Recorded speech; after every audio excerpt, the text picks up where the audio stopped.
Bonjour à toutes et à tous. Bienvenue dans cette journée porte ouverte virtuelle. Alors, le cours que je vais vous présenter correspond à deux objectifs. Le premier est de vous montrer une des possibilités qui sont offertes aux étudiants d'offres de cours dans le cadre de l'IEP, donc plutôt dans le cadre d'un cours d'amphi. Nous sommes dans un amphithéâtre. Sachant qu'il peut y avoir à l'IEP d'autres types de cours, c'est-à-dire le cours d'amphi est considéré comme un cours magistral, les étudiants peuvent intervenir, mais le professeur, on va dire, disserte sur un sujet, sur une thématique qui est la sienne. Vous pourrez aussi évidemment être en TP de langue ou en TD, ce qu'on appelle des conférences de méthode de culture générale. C'est d'ailleurs au passage un des points forts de la formation de l'IEP, c'est-à-dire de vous permettre de vous retrouver dans des petits groupes, dans des groupes qui s'apparentent à des classes de lycée et qui permettent un suivi plus individualisé. Donc, premier objectif, vous proposez un cours de culture générale, tel qu'il en est proposé dans le cadre de Sciences Po X. C'est une des caractéristiques de l'offre de formation des IEP, c'est-à-dire de proposer des enseignements qui sont transversaux, qui puissent dans plusieurs matières, ce qu'on appelle la culture générale, et qui s'apparentent en fait à de l'histoire des idées et à la lecture de l'actualité. Et puis le deuxième objectif, c'est, comme vous souhaitez, je le souhaite, moi de mon côté, rentrer à Sciences Po, c'est aussi de vous donner des conseils pour préparer l'épreuve de questions contemporaines ou de culture générale, ce qu'on disait avant. Donc je vais essayer de glisser, en traitant un sujet devant vous, je vais essayer de glisser un certain nombre de conseils que vous retrouverez d'ailleurs au passage dans la foire aux questions sur comment préparer la question contemporaine. Donc le sujet que je vais essayer de traiter devant vous est le suivant: l'oubli a-t-il des vertus? C'est un sujet type tel qu'on peut le trouver dans les concours des IEP ou les concours de la fonction publique auxquels nous préparons ensuite à l'issue de notre formation. Vous avez en général 3 types de possibilités de sujets quand vous passez le concours. La plupart du temps, donc, je vous rappelle, vous avez 2 notions de concepts à préparer. Donc, il y a un programme. Cette année, c'est la révolution et le secret. Donc, vous allez évidemment préparer de votre côté le cours, les thématiques, les grandes idées sur ces questions-là. Et après, vous allez vous retrouver devant une feuille avec 2 sujets. Donc, une des possibilités, c'est de croiser les 2 notions. Ça arrive relativement peu, mais c'est possible. Et donc, vous allez avoir un sujet sur la révolution, un sujet sur le secret. Alors, la formulation de ce sujet peut changer. Elle peut aller de la citation, ce qui est très rare. Donc, on peut vous proposer une citation sur la thématique et vous demander de la commenter, de la discuter. En général, cette formule de la citation est peu utilisée dans les concours parce qu'elle est discriminante. La deuxième configuration, la deuxième formulation de sujet, c'est le sujet, ce qu'on appelle le sujet question. C'est ce cadre-là que j'ai choisi d'exposer aujourd'hui devant vous. Donc, on peut par exemple se poser la question de la différence entre la révolte et la révolution. Révolte ou révolution, quelle différence? Ça pourrait être un sujet. Et donc, le sujet que je vais vous traiter, c'est l'oubli a-t-il des vertus? Et puis, la troisième configuration, c'est ce qu'on appelle le sujet notion, c'est-à-dire qu'il n'y aura pas de point d'interrogation, il n'y aura pas de question, et on va vous proposer une notion ou 2. Donc, on peut vous proposer l'oubli, la révolution, ça serait quand même un peu vaste, mais on peut aussi vous dire, par exemple, révolte et révolution, avec un point à la fin, ce qui évidemment est quasiment l'équivalent de la question que j'ai posée précédemment. Dans les 3 cas, la démarche est à peu près la même. Elle change au départ, mais après, elle aboutit aux mêmes enjeux, aux mêmes vérifications. L'idée étant de mettre le sujet en perspective, à la fois dans le cadre de l'histoire. Est-ce que ce sujet s'est posé dans l'histoire des idées, dans l'histoire de l'Occident, de la France, de l'Europe, et comment il se pose aujourd'hui, c'est-à-dire en quoi ce sujet vient nous permettre de comprendre les grands enjeux de la société contemporaine. Donc l'objectif de la question contemporaine est d'articuler à la fois des connaissances qui sont liées à l'histoire des idées, mais évidemment surtout de traiter le sujet dans une optique qui est celle de la compréhension du temps présent, mais pas forcément en le réduisant à celle-ci. Donc, je vais vous proposer de suivre pas à pas la méthode qui est celle du traitement du sujet de questions contemporaines. Donc, la première démarche, quand vous avez ce sujet, hormis peut-être le sourire un peu crispé de la découverte dans un cadre de concours, dans un cadre de stress, etc. Donc une fois, on va dire, l'émotion passée, il va falloir retrouver ses esprits. Et la première chose qu'il faut arriver à faire, c'est décrypter les indices du sujet. Donc la première question qu'il faut vous posiez assez rapidement, c'est quelles sont les bornes temporelles et géographiques de mon sujet? Est-ce que mon intitulé m'indique finalement un champ de réflexion? Est-ce qu'il me donne, comment dire, un terrain de jeu? Je vais prendre un exemple. Bon, l'oubli a-t-il des vertus? Vous n'avez aucun connecteur ni temporel ni logique, ni géographique. Et donc, ça veut dire que globalement, vous avez parfaitement le droit de traiter le sujet de l'Antiquité jusqu'à nos jours. Or, clairement, l'intitulé initial de l'épreuve, c'est questions contemporaines. Donc, l'optique, même si on ne vous donne pas d'indication spécifique dans l'intitulé, c'est quand même de rester sur le XXe siècle, le XXIe siècle, et ça va être votre cœur de réflexion, c'est-à-dire le cœur des domaines dans lesquels vous allez puiser vos exemples. En revanche, clairement, si j'avais mis l'oubli a-t-il les vertus dans la société contemporaine, vous auriez éventuellement le droit de prendre des exemples dans le passé, dans l'Antiquité, ou éventuellement au XVIIIe siècle, parler par exemple de l'édit de Nantes, qui prône justement un oubli pour véhiculer un esprit d'amnistie et de pacification sociale. Ça sera légitime, mais clairement, le sujet vous demanderait dans ces cas-là de cibler et de concentrer en fait votre intérêt sur la période contemporaine. La société contemporaine, c'est quoi? C'est en fait la société qui émerge à partir de la Seconde Guerre mondiale, pour prendre une fourchette basse, et qui va connaître des modulations, des grands changements à travers, en fait, on va dire des dates repères. 1990, la chute du mur de Berlin et la chute de l'Union soviétique, donc le changement, en fait, la fin de la guerre froide et le changement, l'avènement d'un nouvel ordre mondial. 2001, c'est les attentats du World Trade Center, et c'est considéré comme, en fait, l'entrée dans le 21e siècle et dans ce qu'on pourrait appeler l'hypermodernité. Donc, vous allez avoir de 1945 jusqu'à nos jours des sortes de grandes dates repères, des sortes de clivages qui vont vous permettre, en fait, de dégager les grands enjeux du sujet. C'est-à-dire en quoi le sujet devient-il pertinent dans une époque donnée avec des caractéristiques sociétales particulières. Donc, vous repérez les indices. L'oubli a-t-il des vertus? Je n'ai pas à se préciser en France, donc ça veut dire que je suis autorisée à prendre des exemples qui ne concernent pas que le cadre national. Ça vous permettra par exemple de parler éventuellement du premier acte de repentance, celui de Willy Brandt, qui en 1970 se rend à Varsovie, s'agenouille devant le monument qui rend hommage en fait au ghetto, au massacre, enfin à la destruction du ghetto de Varsovie, et qui est considéré comme un des premiers actes de repentance, de demande de pardon, dans le cadre, je dirais, d'une réflexion mémorielle. Donc on n'est pas en France, j'ai le droit d'en parler, entre guillemets, puisque mon sujet ne me spécifie pas un cadre particulier. Alors il faut que vous y soyez sensible, parce que si en revanche on met en France ou aujourd'hui, vous êtes quand même, il faut faire très attention, vous êtes quand même censé être limité. Et je vais vous prendre un exemple qui est assez parlant. Il y a quelques années, à l'ENM est tombé à la magistrature, à l'école de la magistrature, pour devenir juge, magistrat, est tombé un sujet qui est la société française face au défi du terrorisme. Il est évident que le terrorisme est un mouvement, un processus international, avec une dynamique internationale, mais clairement, l'intitulé du sujet implique évidemment que vous réfléchissiez sur une dimension de relations internationales, mais c'est la société française qui est mise au défi du terrorisme, et un candidat qui aurait fait une partie entière sur le terrorisme international se retrouverait hors sujet, et donc a priori n'aurait pas le concours. Donc voilà, soyez attentifs aux indices de l'intitulé, de telle façon à définir en fait votre champ d'étude et votre champ d'argumentation. La deuxième étape, alors ça vous allez le faire relativement vite, parce qu'on n'a que 3 heures, et je vous rassure pour le cours beaucoup plus court. Donc la deuxième étape, c'est ce qu'on appelle la définition des termes du sujet. Et l'idée, c'est que s'il y a plusieurs termes, la dynamique naturelle de l'étudiant est de privilégier évidemment celui qu'il connaît. Si vous avez le terme secret ou révolution dans votre sujet, il est évident que comme vous avez travaillé, que vous avez appris des définitions, votre introduction va hypertrophier en fait cette définition.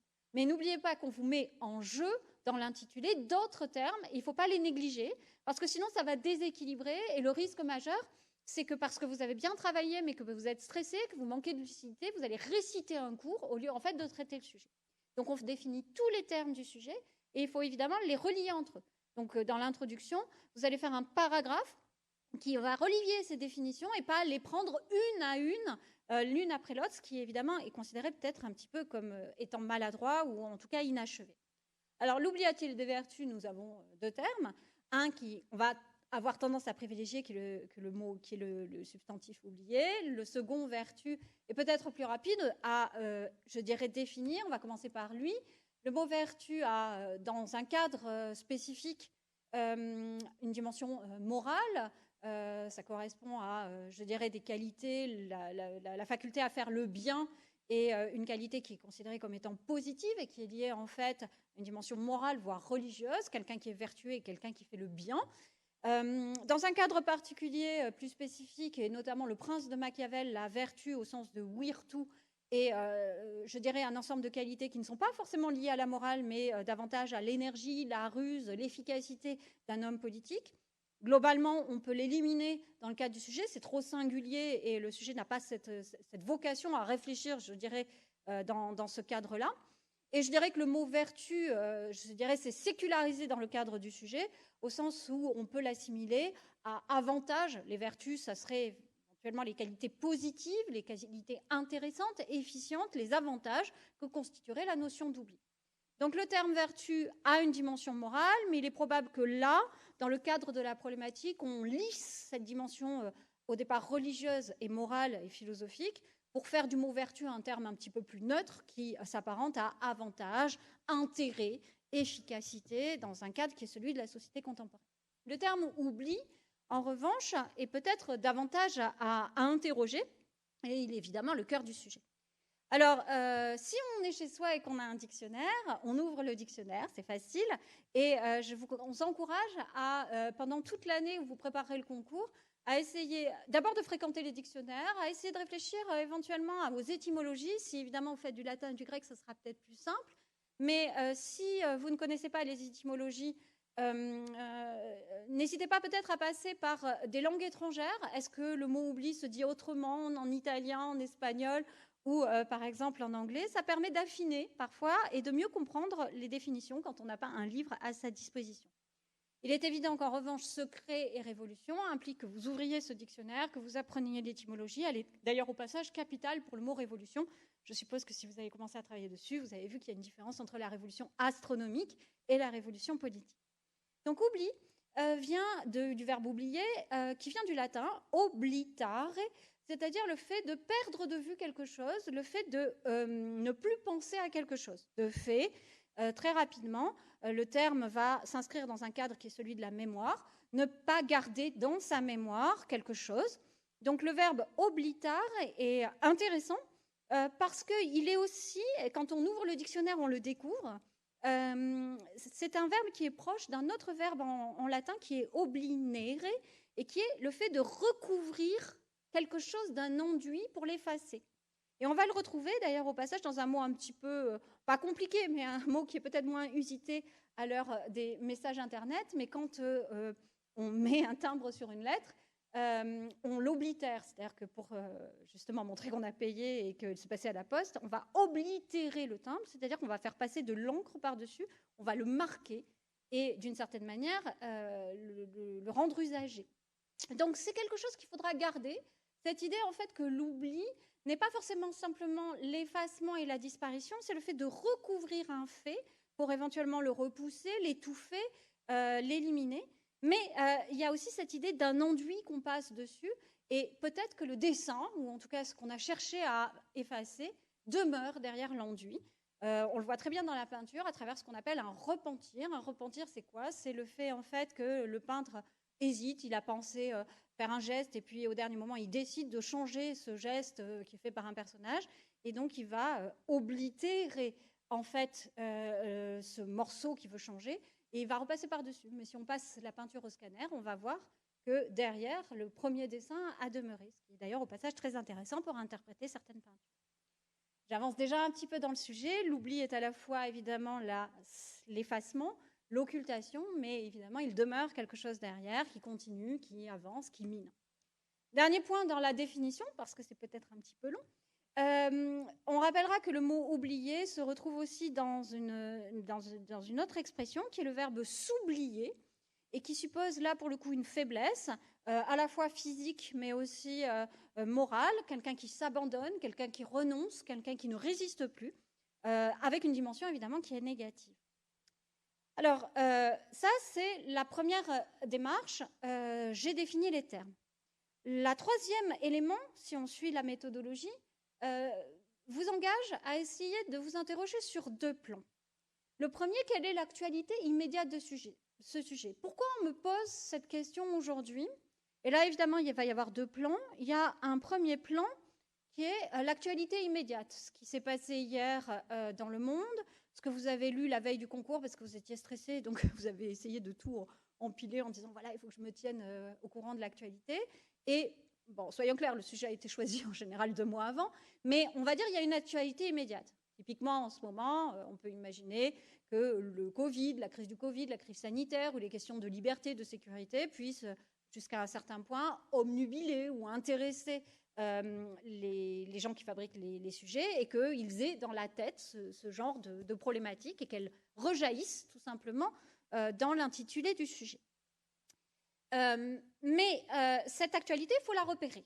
Typiquement, par exemple, si on prend l'oubli a-t-il des vertus, si je prends l'actualité immédiate, on peut imaginer que je vais parler à un moment donné dans mon devoir du rapport que l'historien Benjamin Stora a rendu au président Macron sur l'héritage, sur la mémoire de la guerre d'Algérie et la manière dont cette mémoire doit être gérée du côté des deux rives, de telle façon à pacifier, réconcilier ou éventuellement tout simplement faire un travail de mémoire sur ce qu'on pendant longtemps on a appelé les événements de la guerre d'Algérie en France, qui suppose une occultation, voire éventuellement une instrumentalisation, et que aujourd'hui on appelle à raison la guerre d'Algérie. Donc on peut imaginer pour le coup que ça fasse éventuellement une attaque, c'est ce qu'on appelle une attaque, c'est-à-dire ce début d'introduction où je vais essayer d'attirer le lecteur, de le séduire par un exemple, par une citation, etc. Alors attention, l'actualité immédiate peut faire l'office d'une attaque, mais le risque majeur, c'est que en fait, tout le monde pense à la même chose que vous. Or, vous êtes dans un concours, vous n'êtes pas dans un examen. Dans un examen, vous faites une attaque sur l'actualité, ce qui s'est passé hier. Formidable, on se dit, la personne suit, elle est au courant, elle est vive, elle s'intéresse au monde qui l'entoure, pas de problème. Mais dans un concours, il faut distinguer les copies les unes des autres. Et donc, si vous faites la même attaque que vos voisins, il y a de fortes chances pour que les copies, d'une certaine manière, se neutralisent entre elles et que, en fait, cette originalité disparaisse derrière, en fait, le caractère banal de cette attaque qui va être prise par tout le monde. Donc, il faut que vous arriviez à déterminer l'actualité plus ou moins immédiate de votre sujet, mais il n'est pas absolument certain que ça soit le plus judicieux de commencer par cette actualité en disant, voilà, mon sujet vient de là, il me fait penser immédiatement à ce qui se passe dans la société. Vous allez le mettre, mais peut-être dans le développement plus que dans l'attaque, parce que spontanément, on va dire que la plupart des gens vont faire leur début d'intro là-dessus, et que vous devez être original, vous devez vous distinguer pour tout simplement avoir la meilleure note possible au concours. L'actualité, c'est aussi ce qui s'est passé dans les, on va dire, 30 dernières années, ou dans la décennie et la dernière génération. Donc c'est une actualité qui est plus vaste, et il va falloir que vous montriez en fait en quoi ce sujet met en jeu des éléments qui ont émergé dans une, je dirais, dans une histoire récente, ce qu'on appelle l'histoire immédiate ou l'histoire du temps présent.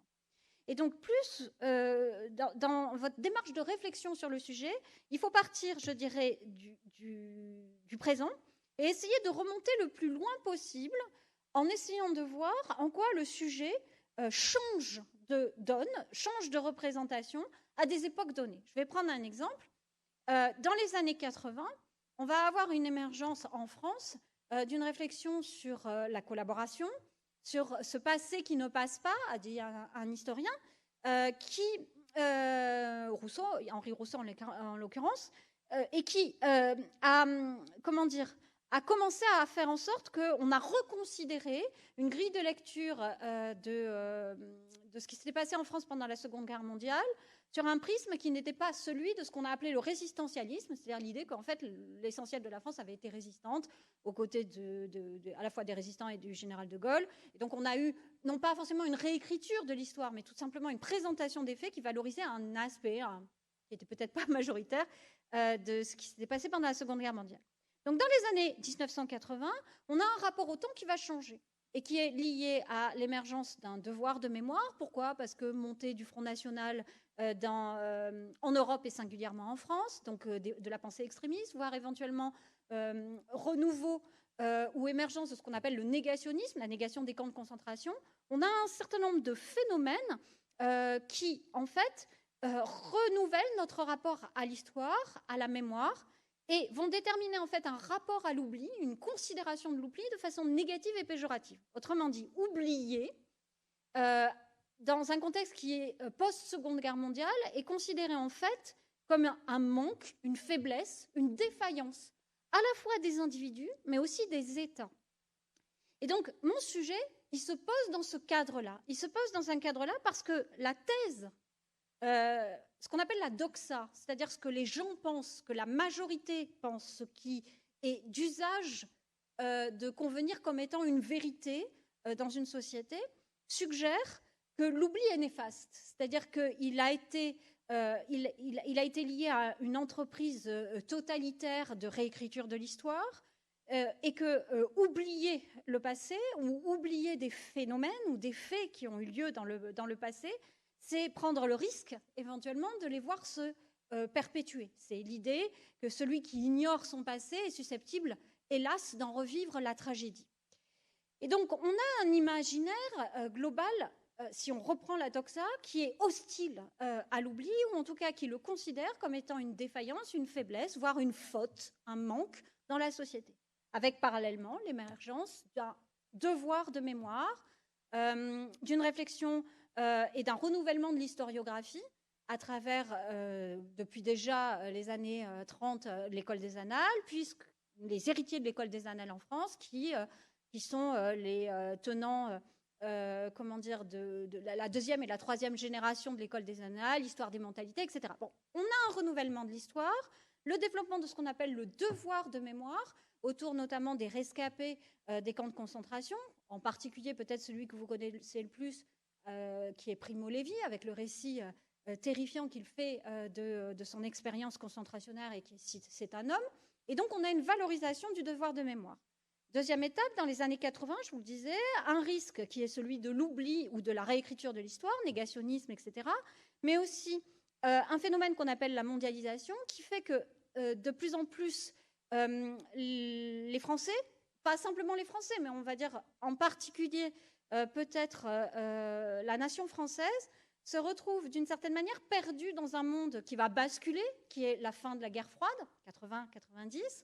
C'est les années Mitterrand, mais c'est aussi des années qui sont liées à, à une volonté de revenir vers des lieux de mémoire et de trouver des repères, des points d'ancrage, des amarres, dans un monde qui est en train en fait de devenir infini, qui est un monde globalisé, qui perd ses repères, qui voit s'effondrer aussi les idéologies qui avaient quand même structuré nos représentations, et qui fait, d'une certaine manière, que le passé est une manière de rassurer les individus et de leur fixer des points de repère dans ce qu'on pourrait appeler la montée d'une incertitude, ou en tout cas d'une société de l'incertain. D'où le grand projet de Pierre Nora, l'historien, qui est un projet collectif de faire le répertoire des lieux de mémoire en France, qui sont à la fois des lieux au sens physique du terme, géographique, mais aussi des topos, c'est-à-dire des grandes représentations, la devise républicaine, le drapeau, etc., mais aussi des recherches généalogiques, et le fait que sous l'ère Mitterrand vont commencer toute une série de grandes commémorations, dont peut-être la plus célèbre est la célébration du bicentenaire de la Révolution.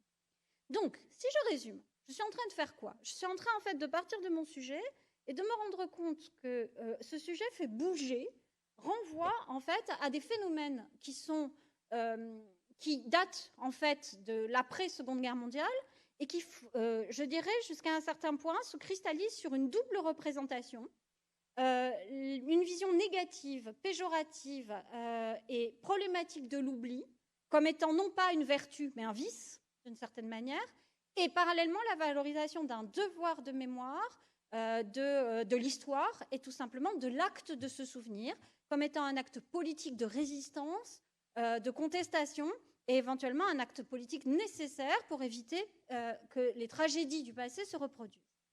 Ça, c'est la doxa. je viens de rétablir en fait un contexte qui est un contexte, je dirais, historique, qui correspond à la société contemporaine.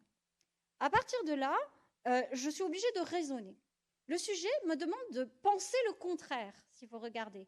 La doxa dit « l'oubli est un vice ». Or, moi, on me demande de réfléchir sur le fait que l'oubli pourrait avoir éventuellement des avantages, un intérêt, une nécessité, voire être incompressible. Parmi les éléments de la définition, on rappellera que l'oubli peut être volontaire ou involontaire, c'est-à-dire qu'il fait aussi partie d'un processus qui est celui de notre esprit. Rares sont ceux, et c'est une maladie, qui sont hypermnésiques, c'est-à-dire qui n'oublient rien. Et je ne pense pas qu'ils soient très heureux.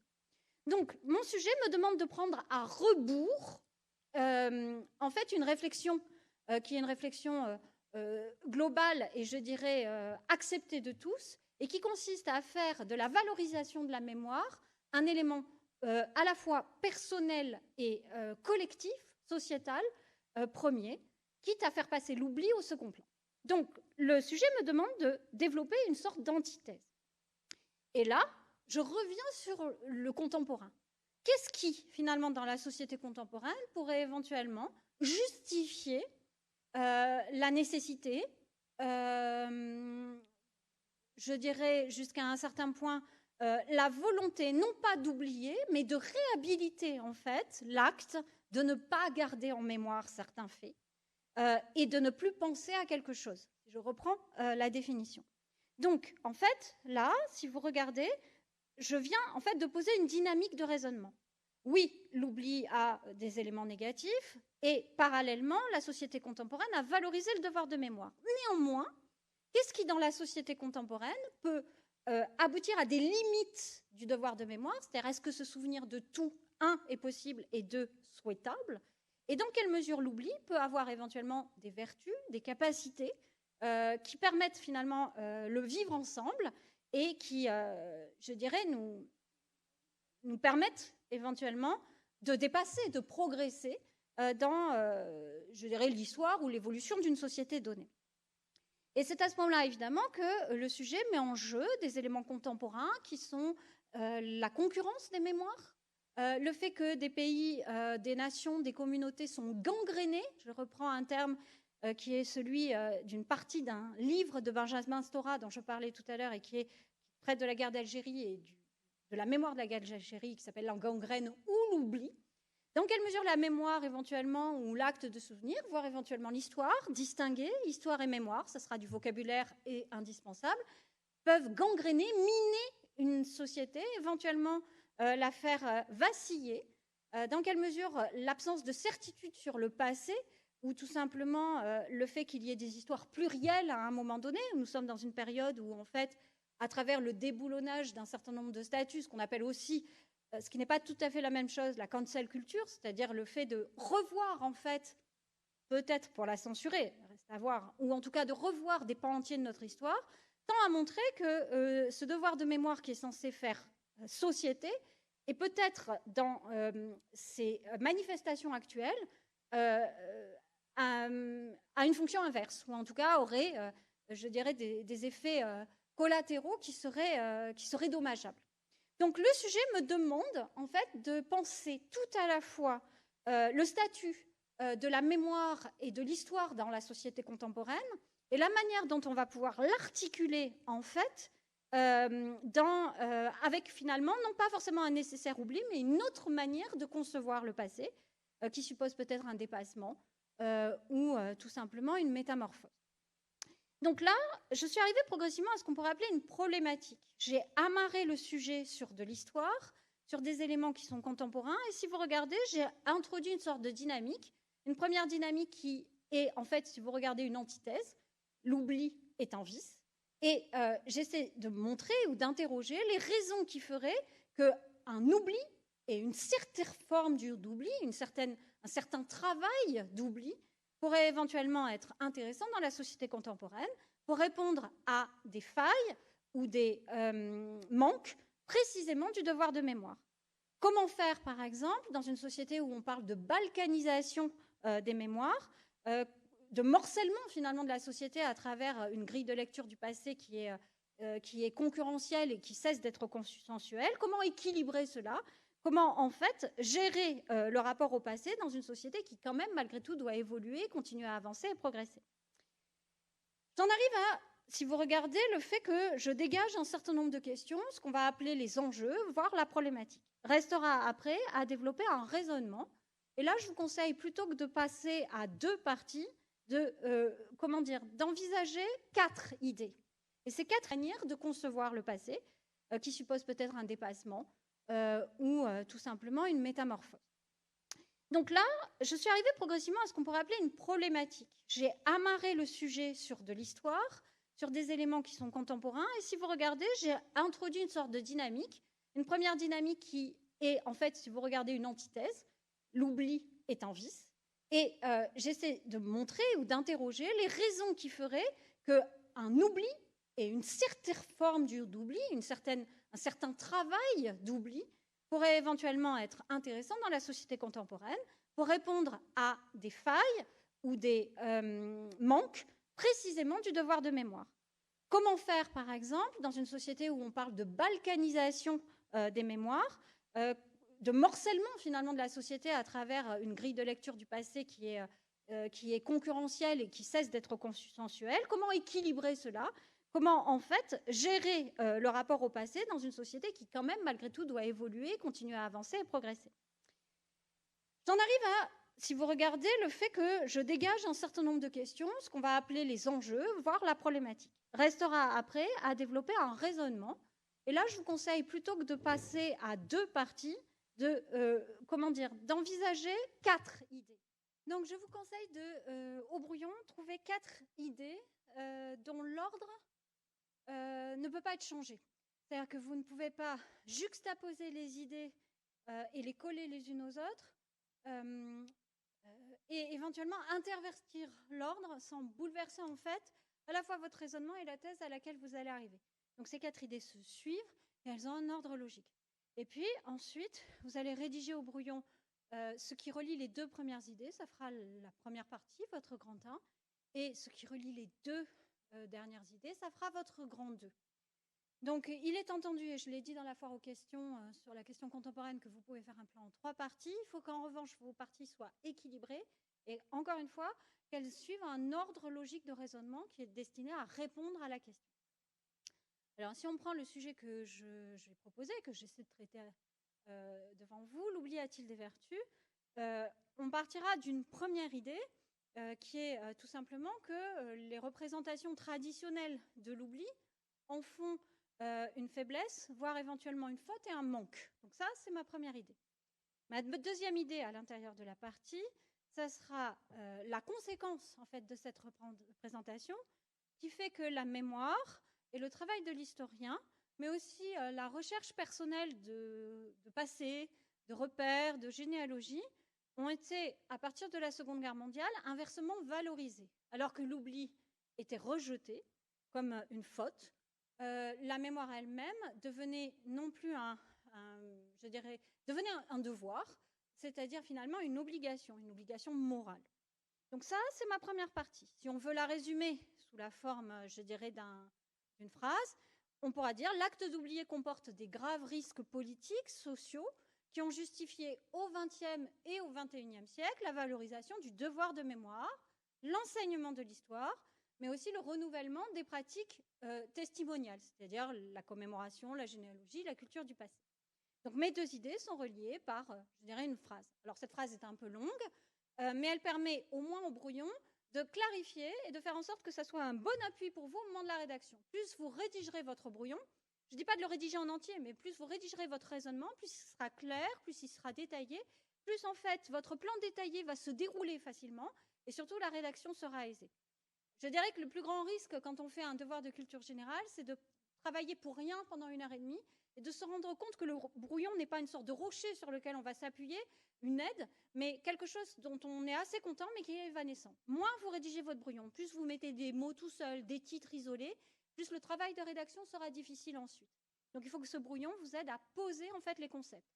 À la limite, les exemples, vous ne les développez pas. Vous savez ce que vous allez mettre dans un exemple, vous savez l'exploiter.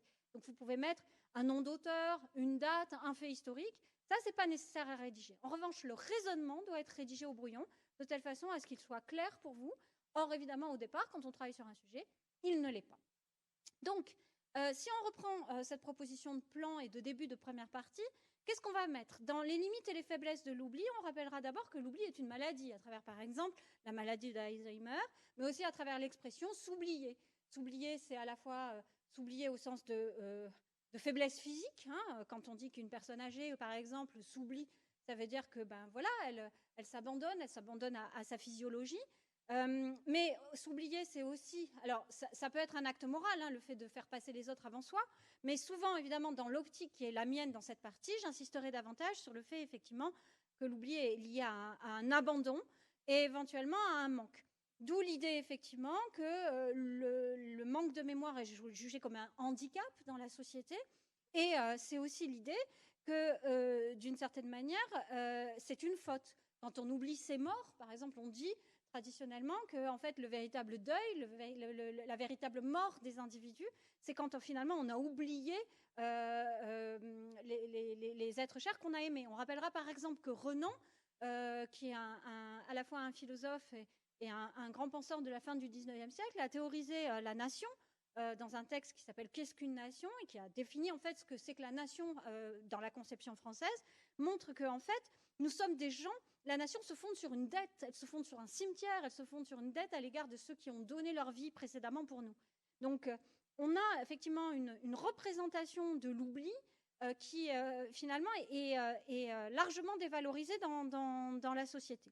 On rappellera aussi dans cette partie, éventuellement comme exemple, que pendant très longtemps aussi, ou en tout cas dans certaines situations, l'oubli a été instrumentalisé, au sens où dans les régimes totalitaires, je pense en particulier au Troisième Reich, mais aussi au régime stalinien, la réécriture de l'histoire et donc d'une certaine manière la mise en œuvre d'une mécanique, d'une stratégie de l'oubli est un élément fondamental en fait pour aliéner les populations et pour les manipuler. Vous avez d'ailleurs au passage un texte que vous connaissez peut-être ou que vous avez lu, qui est 1984 de George Orwell, qui montre précisément que le héros principal, qui s'appelle Winston, a pour obligation, pour charge, il va essayer de se révolter, de réécrire en permanence cette histoire en fait du régime totalitaire, de telle façon à manipuler les populations. Dans l'introduction de Si c'est un homme de Primo Levi, on a la même idée. Primo Levi dit que toute l'histoire du Troisième Reich, donc du régime de Hitler et des nazis, est une lutte méthodique contre la mémoire. C'est-à-dire que, en fait, on modifie en fait le rapport à l'histoire, on efface des traces, on éradique des lieux de mémoire, des bibliothèques, on brûle des livres, de telle façon à éliminer précisément le passé et à créer une sorte de culture de l'oubli qui permet en fait de faire une table rase et de proposer, entre guillemets, un monde nouveau. Donc, on voit très bien, pour le coup, comment en fait cet oubli a pu être, je dirais, instrumentalisé, mis en œuvre par des politiques qui sont des politiques arbitraires. Mais je dirais que même dans les démocraties, on a ce qu'on appelle des pages d'histoire oubliées. Tout à l'heure, je parlais de la guerre d'Algérie, qui pendant très longtemps n'a pas eu ce nom-là, officiellement, à la fois dans les médias, mais aussi dans l'enseignement de l'histoire.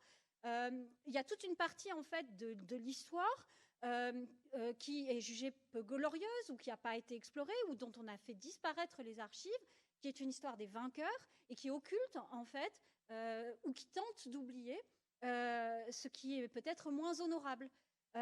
Souvent, on se souvient évidemment que le 8 mai 1945 et finalement la fin de la guerre, ou en tout cas la signature de l'armistice. Mais ce même jour, comme un envers de médaille, c'est aussi le jour des massacres des Sétifs en Algérie. Il y a une partie en fait de l'histoire du monde, de l'histoire de la France, qui a pu faire l'objet, à un moment donné, consciemment ou inconsciemment, d'une politique, sinon de l'oubli, du moins de l'occultation. On ne regarde pas, on n'affronte pas en fait ces réalités ou ces faits. D'où, deuxième idée dans cette partie, la valorisation inverse de la mémoire. Si on reprend le texte de Primo Levi, si le Troisième Reich est une entreprise de destruction de l'histoire et finalement une sorte de mécanique monstrueuse de l'oubli, ça fait de tout être qui se souvient un héros, un résistant. L'adage dit que un homme qui meurt, par exemple, en Afrique, est une bibliothèque ou toute une série, finalement, tout un ensemble de valeurs, de cultures qui disparaissent, il y a cette idée, effectivement, que les êtres qui se souviennent, les êtres qui sont les dépositaires de passé, les preuves, les lieux d'histoire, sont en fait des lieux de résistance, des lieux de liberté et des lieux qui sont extrêmement valorisés. Donc ça explique l'émergence au sortir de la Seconde Guerre mondiale et puis de façon plus tard théorisée par un philosophe qui est Paul Ricoeur, de ce qu'on appelle un devoir de mémoire. Cette idée que les hommes doivent se souvenir par le biais de l'histoire, donc par le biais du travail de l'historien, mais aussi par la mise en œuvre de politiques mémorielles, ce qui n'est pas tout à fait la même chose. L'historien va chercher les causes scientifiques, documentaires, par le biais de documents, d'archives, va faire parler en fait les archives pour expliquer les causes des faits du passé de façon systématique. La mémoire, c'est la manière dont ce passé, cette grille de lecture de l'histoire, est mise en œuvre dans le temps présent. Et souvent, cette mise en œuvre est politique. Elle n'est pas forcément instrumentalisée, mais elle est dans l'ordre de la commémoration et de la remémoration. Donc, on va avoir, à partir des années 80, je vous le disais, une réflexion qui est celle des fêtes, des commémorations, des retours de ce temps par le biais en fait de la célébration, mais aussi de façon plus antérieure, l'usage par exemple de la panthéonisation comme manière en fait de valoriser des héros, un certain nombre de valeurs qui sont souvent des valeurs humanistes, de résistance, d'énergie, d'inventivité et de créativité, et qui font en fait que la mémoire, de façon assez vaste, assez générale, est valorisée dans la société contemporaine. À l'échelle de pays, et notamment avec l'édiction à partir des années 90 en France de lois qui empêchent en fait la réécriture de l'histoire ou qui édictent l'histoire, ce qu'on va appeler les lois mémorielles. La loi Guesso en 90-91 qui interdit le négationnisme, et puis après, par exemple, la loi Taubira sur la traite négrière comme crime contre l'humanité, ou par exemple celle qui concerne le génocide arménien. Donc ces lois mémorielles qui émergent à partir des années 90 sont polémiques, ou en tout cas parfois elles sont contestées par les historiens eux-mêmes, mais elles manifestent cette volonté d'une société de se souvenir, de ne pas oublier et de valoriser précisément les éléments du passé. À titre personnel, c'est-à-dire à l'échelle individuelle, on pourra aussi montrer que cette histoire, ce travail de l'historien correspond à un besoin, qui est un besoin individuel, retrouver la généalogie, culte de l'autobiographie, ou même à l'échelle historique. Les historiens aujourd'hui font des sortes de biographies intellectuelles, c'est-à-dire inscrivent en fait leur propre vie pour justifier leurs recherches. Donc on a toute une série de signes, intérêt pour la généalogie, développement des lieux de mémoire, dans les médias, l'émergence et le succès des revues d'histoire, le besoin d'histoire que les Français ont, tendent à montrer que en fait, l'oubli devient secondaire. On rappellera aussi que, par exemple, les lois, si on veut prendre le domaine de la justice, ou en tout cas du domaine législatif, on a réduit en fait le temps d'accès aux archives. C'est-à-dire qu'il y avait un temps qui était incompressible pour que des historiens ou des individus puissent accéder à des archives qui étaient jugées capitales, par exemple des archives diplomatiques ou des archives politiques. Et ce temps progressivement s'est réduit dans le incompressible, si vous voulez, de non-consultation, qui fait qu'en fait, on attend moins longtemps pour avoir accès à des documents et des informations qui, pendant très longtemps, ont été considérées comme étant secret défense ou tout simplement inaccessibles parce qu'elles ne devaient pas être connues. La notion d'imprescriptible qu'on va retrouver à la fois dans la réflexion sur le crime contre l'humanité s'inscrit aussi dans cette dimension-là, cette idée en fait qu'il y a des crimes qui ne peuvent pas être oubliés, qui ne peuvent pas être pardonnés et à qui on rendra des comptes aux assassins jusqu'au bout. Et je dirais que dans l'actualité immédiate, la question de la prescription, notamment par exemple pour les crimes sexuels concernant les mineurs, s'inscrit dans cette, je dirais, tendance de la société à vouloir en fait élargir le champ temporel et refuser la notion d'oubli ou la notion d'occultation. Deuxième partie, on a développé cette première idée, on va essayer d'introduire un basculement dans le raisonnement. Et là, on va prendre là aussi 2 étapes. Ce qu'on peut observer dans un premier temps, c'est que malgré tout, il y a un certain nombre de limites, voire ce qu'on appelle des abus de la mémoire. C'est le titre d'un ouvrage de Tzvetan Todorov, qui est quelqu'un qui a réfléchi, qui est un homme de lettres, un intellectuel, qui a travaillé aussi sur le XVIIIe siècle des Lumières, etc., et qui a écrit un livre, enfin plusieurs livres sur les résistants, sur le mal, mais qui a écrit un petit livre qui s'appelle Les abus de la mémoire, et qui montre que, en fait, le devoir de mémoire est peut-être dévoyé, ou a peut-être été dévoyé dans la société contemporaine des années 90. Et il cible notamment deux dérives possibles: la banalisation, le fait que les faits historiques soient mis sans arrêt en comparaison avec l'exemple le plus évident, c'est ce qu'on appelle le point Goldwyn, c'est-à-dire le fait qu'à un moment donné, quand des gens discutent très rapidement, la question d'Hitler et du nazisme arrive comme comparaison absolue et qui est censée être un point final à l'argumentation. Et donc, Todorov dit, voilà, il y a une banalisation des faits historiques qui fait qu'on les compare les uns aux autres, qu'on compare les génocides entre eux, éventuellement le goulag et les camps de concentration, etc., et qu'on arrive à niveler, en fait, en utilisant la mémoire, on nivelle, en fait, les éléments les plus caractéristiques, les plus fondamentaux, et donc les plus importants à reconnaître pour l'avenir, dans des phénomènes historiques. L'idée étant que l'histoire se répète et que, globalement, on peut tout mettre à niveau. Et inversement, Todorov dit, il y a une deuxième limite, ou en tout cas une deuxième dérive au devoir de mémoire, c'est inversement la sacralisation, c'est-à-dire déclarer un événement intouchable, non susceptible de réflexion ou éventuellement de renouvellement des recherches sur le sujet. Il prend l'exemple de la Shoah en montrant qu'il faut qu'elle demeure, sans négationnisme évidemment, elle demeure un champ de réflexion, d'instigation, de réflexion et de recherche, de telle façon à affiner les connaissances dessus, et qu'elle ne peut pas être un intouchable. Donc des limites dans le devoir de mémoire, et peut-être une porosité qu'ont dénoncé les historiens, certains historiens, je pense notamment à Pierre Nora, quand les lois mémorielles ont commencé à sortir, des limites de porosité entre le travail de l'historien et le travail de la mémoire. Le travail de la mémoire étant repoussé, à tort ou à raison, parce que c'est peut-être plus complexe, vers le politique, là où le travail de l'historien serait un travail universitaire, plus universel et plus scientifique. Donc, dans ce premier élément, on pourra rappeler aussi que la mémoire a des dérives, ou en tout cas susceptible d'avoir des faiblesses ou des failles, mais que aussi le culte de l'histoire, le culte du passé, le refus finalement d'oublier un certain nombre d'événements est susceptible de favoriser deux choses. L'immobilisme, ça c'est la thèse qui est développée par Nietzsche dans la seconde considération inactuelle. Le culte du passé devient muséal et donc immobilise les populations dans une forme d'admiration permanente, d'imitation permanente du passé. Il faut, pour pouvoir renouveler d'une certaine manière une société, pour qu'émergent des créateurs, des grands inventeurs et finalement des choses nouvelles, il faut aussi d'une certaine manière des oublis, ou en tout cas un travail d'oubli capital. Et le deuxième point, c'est que cette histoire dont on véhicule le culte a pu jusqu'à un certain point servir un esprit de revanche, un esprit de ressentiment, renouveler des guerres, etc.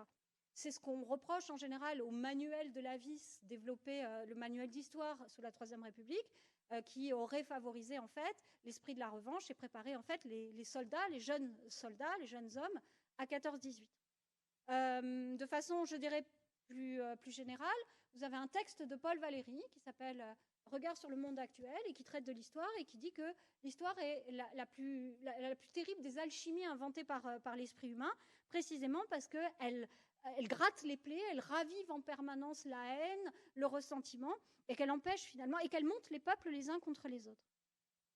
Donc, de façon plus contemporaine, on rappellera aussi que la mémoire, quand elle est plurielle, quand elle est identitaire, participe à une volonté en fait de rétablir des vérités historiques, mais qu'elle peut jusqu'à un certain point, contrairement à ce qu'on imaginait, non pas faire société, mais défaire la société. Une partie de la société contemporaine peut, d'une certaine manière, se retrouver gangrénée, morcelée, minée par des concurrences mémorielles, chacun arguant finalement de son passé ou du passé dont il serait l'héritier, pour, je dirais, ne pas entendre la parole de l'autre. On se retrouve étrangement, pour finir sur ce premier argument de la deuxième partie, dans une société qui, d'une certaine manière, a les moyens d'une archive extraordinaire par le biais du net, par le biais des livres, par le biais des documents audiovisuels. On est les héritiers de tout le passé du monde, Et aujourd'hui, en plus, on se rend compte que l'histoire qu'on a construite, c'est aussi une histoire partielle et partiale. Et donc, on l'ouvre à la pluralité des voix, à la pluralité des archives, ce qu'on appelle l'histoire globale ou l'histoire des minorités, ou l'histoire, par exemple, des femmes. On se rend compte que ce n'est pas parce que les femmes n'ont pas fait l'histoire, mais c'est qu'on n'a pas fait l'histoire des femmes. Et donc, on répare, je dirais, ces manques et ces oublis. Mais en même temps, cette société qui archive, qui finalement est dépositaire du passé et d'une mémoire absolument démentielle, est aussi une société amnésique, c'est-à-dire qui est celle du présent, de l'immédiat, de l'oubli de ce qui s'est passé la veille. Et d'une certaine manière, Régis Debray, qui est là aussi un médiologue et un très grand intellectuel, dit voilà, notre société donne l'heure, donne la minute, mais ne donne pas l'année, ne donne plus l'année. Donc on a une sorte d'instantanéité, ce qu'on appelle le présentisme, qui vient d'une certaine manière mettre en contradiction cette capacité d'archive mémorielle absolument hors du commun. La deuxième sous-partie de ce second temps de réflexion doit, à un moment donné, aboutir à un dépassement. Et ce dépassement, ça ne peut pas être, oui, donc du coup, on va oublier. Donc, dans un premier temps, on peut rappeler effectivement que les limites de la mémoire viennent rappeler peut-être aussi que l'oubli a des qualités. Et reste à savoir et à déterminer quelles sont les modalités de cet oubli qui ne peut pas être évidemment celui qu'on a critiqué dans la première sous-partie de notre développement. Il ne s'agit pas de se mordre la queue. Donc, quelle sorte d'oubli et quelle forme d'oubli peut-on rendre compatible avec tout simplement un devoir de mémoire? La première chose à rappeler, c'est que l'oubli est inévitable, c'est-à-dire qu'il fait partie même du travail de l'historien. On fait des choix, et donc une partie de la pièce de l'historien, l'envers de la pièce du travail de la mémoire, c'est l'oubli. Précisément, nous faisons des hiérarchies, et le travail même de la mémoire suppose d'engranger, d'encoder les phénomènes dont nous voulons nous souvenir et de les reconstituer, notamment par le langage. Entre-temps, des choses ont changé. C'est-à-dire la manière dont on encode un fait dans la mémoire, et rarement, sauf dans le cas par exemple du par cœur, la manière dont on le restitue quand on veut s'en souvenir. Et donc, quoi qu'il arrive, l'oubli s'insinue et, je dirais, fait partie du travail mémoriel. Et il fait partie aussi du travail de l'historien. La deuxième chose, c'est qu'il est parfois nécessaire d'oublier, et ne serait-ce que pour survivre et accepter d'une certaine manière de continuer l'existence, c'est-à-dire ne pas bloquer l'histoire. On a au moins deux cas, je dirais, qui peuvent être proposés en exemple. Le premier, c'est les amnisties, et singulièrement, par exemple, en 1598, l'édit de Nantes propose, pour essayer de lisser et de faire en sorte que les protestants et les catholiques puissent vivre ensemble, alors qu'il y a eu le massacre de la Saint-Barthélemy et d'autres violences et d'autres barbaries liées aux guerres de religion, il propose un oubli. L'amnistie se fonde non pas forcément sur le fait de pardonner systématiquement aux criminels, mais tout simplement de dire, voilà, pour continuer, des populations ensemble vont être obligées d'accepter jusqu'à un certain point un consensus et de passer outre. On sent bien évidemment que l'amnistie est problématique et qu'elle est à vif et qu'elle est susceptible effectivement d'être révoquée dans tous les sens du terme. Mais c'est un des éléments absolument indispensables pour faire en sorte, d'une certaine manière, de revivre ensemble. Il n'y aurait pas eu d'Union européenne si nous n'avions pas, à un moment donné, décidé que l'Allemagne et la France, qui avaient été ennemies, devaient se réconcilier. Et c'est d'ailleurs au passage un des discours qui est proposé tout de suite après la Seconde Guerre mondiale par Churchill ou par des gens, par exemple, comme Albert Camus dans le milieu intellectuel. Donc, construire ensemble, ça n'est pas forcément oublier, mais c'est trouver finalement un nouveau chantier, un nouveau terrain pour non pas récuser le passé, mais essayer malgré tout de le dépasser. Dans le cadre psychanalytique, d'ailleurs, au passage, la cure psychanalytique passe par, je dirais, le rappel du passé, le fait de faire advenir ce qui a été refoulé, mais une fois que le traumatisme a été dit et d'une certaine manière vécu à nouveau, il est destiné à être oublié, dépassé, voire éventuellement sublimé, par exemple, dans l'œuvre d'art. À l'échelle politique, on parlera notamment de la notion de pardon. L'oubli, au cœur de la notion de pardon, il y a effectivement un oubli qui n'est pas conçu comme une faiblesse, mais comme une force. Cette idée en fait de dépasser, d'aller au-delà. c'est la notion de pardon ou de repentance dont je vous parlais tout à l'heure à propos, par exemple, de Willy Brandt. Et de ce point de vue-là, on a eu un dialogue en France entre deux grands intellectuels, Yankelevitch, qui parle d'un prescripile et qui dit, voilà, le pardon est mort dans les camps de concentration, et Jacques Derrida qui dit que le pardon, c'est précisément pardonner l'impardonnable, sinon c'est trop facile. Donc il y a cette idée de dialectique et jusqu'à un certain point de résistance à la haine et de résistance à la haine viscérale qui serait celle de la mémoire. On aboutit effectivement à l'idée peut-être de la possibilité d'une résilience. L'oubli, ça permet aussi la survie. Et on le voit très bien à travers, par exemple, un texte magnifique qui s'appelle L'écriture ou la vie de Georges Semprin.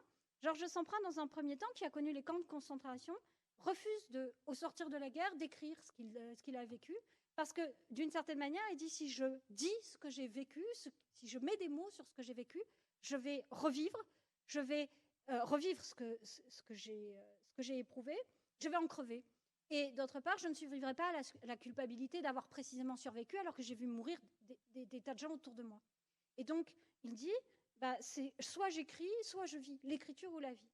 Et puis, au fur et à mesure de sa propre histoire, donc il veut oublier. Enfin, pas oublier, mais en tout cas, il est dans une espèce de négation, de silence. Et puis, Primo Levi va se suicider. Georges Semprin va aussi rencontrer des gens qui disent, voilà, moi, j'ai pas les mots, j'ai pas la force, j'ai pas l'éducation que tu as, il faudrait parler pour les autres si tu ne parles pas pour toi. Et il finira par écrire L'écriture ou la vie, où il rentre enfin dans... Tous ces récits s'étaient arrêtés aux portes des camps de concentration, il rentre enfin dans le camp de concentration, et il raconte ce qui s'est passé. Et là, on voit très bien comment cet oubli est devenu autre chose. Et je finirai là-dessus. Ce que propose finalement cette deuxième partie, ça n'est pas de réhabiliter l'oubli en tant que faiblesse, en tant que manque ou en tant que faute, mais tout simplement de lui redonner une place à la fois parce qu'elle est nécessaire, elle est existante, elle est incompressible, mais aussi parce qu'il faut retourner peut-être à l'étymologie du mot oubli, c'est-à-dire l'oblitération. L'oblitération, c'était passer un enduit, vous vous rappelez sur le dessin. Eh bien, l'enduit n'empêche pas à un certain moment qu'on passe au scanner, il n'empêche pas d'une certaine manière qu'on réécrive et qu'on repeigne dessus, sans pour autant effacer ce qui a précédé. Et je vais prendre un exemple tout bête, qui est tout simplement l'exemple d'un tableau, peut-être que vous connaissez, qui s'appelle La Vierge au chancelier Rollin de Van Eyck, qui date de la Renaissance, c'est la Renaissance flamande. Van Eyck est un très très grand peintre, et il représente le chancelier Rollin devant la Vierge avec le Christ, le bébé Jésus qui est sur les genoux de la Vierge, et le Christ bénit le chancelier. Et puis quand on a interprété ce tableau en disant, voilà, le Christ, le spirituel et le temporel, le Christ bénit un homme politique qui est représenté au sommet de sa gloire. Et quand on se rend compte, quand on passe le tableau au scanner, on se rend compte qu'il y a eu un repentir et qu'au départ, le Christ ne bénissait pas le chancelier Rollin, qui tenait en fait une espèce de globe dans sa main. Et en fait, on se rend compte que c'est probablement à la demande du chancelier Rollin que Jean Van Eyck a changé, en fait. Il a dit, non, en fait, je voudrais bien être béni. Vous allez me dire, ça change quoi?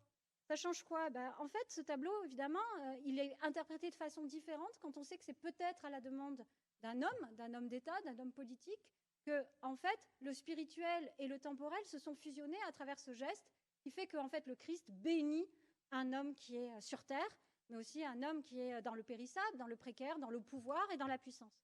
Ça donne une dimension au tableau, indéniablement, et ça l'inscrit peut-être dans un processus de sécularisation, mais aussi de politisation, en fait, de l'art. Si on reprend mathématiques, ça veut dire que, d'une certaine manière, le tableau a oblitéré son premier geste, son premier dessin, mais nous sommes les héritiers des deux. Nous sommes les héritiers de ce dessin qui est devant et qui est sur la surface, mais nous savons aussi que dessous, quelque chose existe et que cela dit autre chose, ou en tout cas, ça a approfondi, pour le coup, notre lecture du tableau. Précisément, c'est ce sens de l'oubli qu'on pourrait défendre, cette idée, en fait, que l'oubli n'est pas là pour effacer, pour occulter, mais qu'il est là pour, d'une certaine manière, rappeler discrètement, un peu comme ces pavés à Berlin qui rappellent sur le sol et qui sont légèrement au-dessus sur la place, pour rappeler qu'il y a eu des camps de concentration, qu'il y a eu la barbarie, qui vous oblige à lever un peu le pied, qui vous oblige à buter, mais qui ne vous empêche pas d'avancer sans pour autant oublier. Finir peut-être sur une citation ou une citation, si vous voulez faire une ouverture, une belle citation, celle de Nietzsche. On ne construit que sur les tombeaux. Une idée, les commissions de vérité et réconciliation en Afrique du Sud ont parié en fait sur la justice, non pas comme moyen d'oublier, mais comme restaurer en fait un passé qui ne doit pas être occulté, mais qui ne doit pas non plus empêcher des hommes et des femmes de vivre et de revivre ensemble. Voilà, j'espère que ce cours vous aura donné envie de venir sur les bancs de Sciences Po. Il y en a plein d'autres qui, j'espère, vous passionneront. Je vous souhaite bonne chance pour passer le concours et je vous dis rendez-vous l'année prochaine sur les bancs de l'IEP et devant un amphi plein. À bientôt!